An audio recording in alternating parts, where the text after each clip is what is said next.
예, 안녕하십니까. 산호입니다. 반갑습니다. 자, 오늘 PHC 한번 보겠습니다. 우선 차트 베이스를 보면 예전에 크게 한번 해먹은 적이 있죠. 그러니까 물량을 매집해가지고, 매집해서 크게 수익을 낸 적이 있습니다. 그러니까 이 작업을 잘 하는 주식이다. 이렇게 봐야 되겠죠. 여기도 마찬가지고, 여기도 마찬가지고. 그래서 작업을 잘 하던 전적이 있는 종목들이 작업을 잘 하긴 합니다.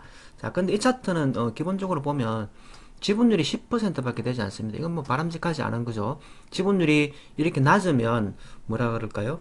유통주수가 많아가지고 뭐 사고 팔고 하면서 이제 단타 수익을 많이 올리는 그런 유행의 주식이라고도 할 수 있고요. 그리고 또 보시면 여기 보시면 예, 이 매출이나 이런 것들이 지금 굉장히 좀 낮죠. 어, 작년 들어서 그리고 올해 들어서 좀 매출이 늘긴 했습니다만 그리고 적자가 많아가지고 건장하고 싶은 차트 유행은 아닙니다. 자, 그런데 왜 이 종목을 가져왔냐 하면 여기 보시면 유상증자가 있죠. 유상증자가 있는데 자, 유상증자가 될 때 가격이 1090원 정도 됩니다. 그러면 이게 얼마의 유상증자가 됐냐면 1320원에 됐거든요. 자, 1320원에 이게 3800만 주. 이게 물량이 제법 많죠. 그리고 다른 물량들 본다 하더라도 1200원대, 1265원대 이런 물량들이 굉장히 많습니다. 그러니까 이 종목은 CB라든지 유상증자라든지 해서 1200원, 1320원 사이에 매물이 많이 걸려 있는 상태다. 이렇게 봐야 되겠죠. 그럼 여기 고가가 1210원, 여기도 뭐 1210원 정도인데 자, 1210원 정도인데 보시면 여기 2020년부터 해가지고 CB 행사된 것들 그 자리들 올라가다가 맞고 떨어지고 한 건데 이제 돌파한 겁니다. 자, 근데 이게 이 자리에 1320원의 물량이 3800만 주나 있다라는 게 포인트죠. 그죠? 그러니까 원래 역배열에서는 매집이 잘 안 된 상태이기 때문에 잘 안 움직인다 이렇게 표현을 하는데 얘는 12 물량도 많이 있고 그 다음에 여기 유상증자 물량이 있기 때문에 그나마 주가 조작을 하려 치면 물량 확보가 돼야 되거든요. 그래서 물량이 만들어진 건 많다 이렇게 볼 수 있는데 이것도 좀 문제가 있는 것이 자, 청약 및 배정에 관한 사항을 보게 되면 자, 한번 보십시오.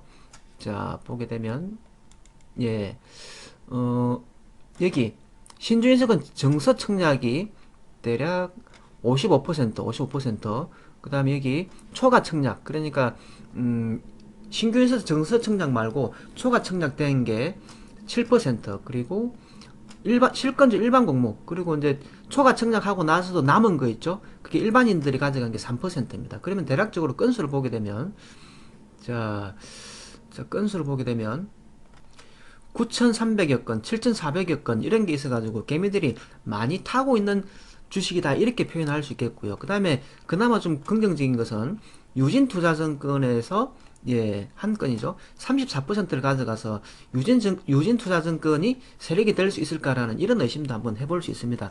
일단 이 차트 베이스는 그런 상태고요.